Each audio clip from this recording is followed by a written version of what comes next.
Basis risk is a technical term that sounds complex, but it simply describes the danger that a hedge won't perfectly protect your investment.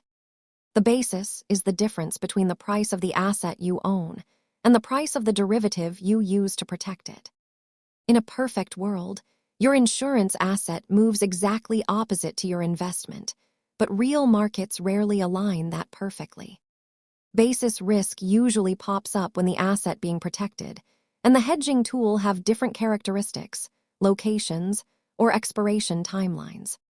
While market risk is the general danger of investing, basis risk is the specific danger that your protection strategy simply fails to sync up. When these two bars move out of sync, the gap between them is the basis risk you are exposed to during a market event. Always remember that no hedge is perfect. Effective risk management requires accepting that some basis risk will almost always remain. Understanding basis risk helps investors manage expectations for their hedging strategies. Thanks for watching, and subscribe for more finance basics.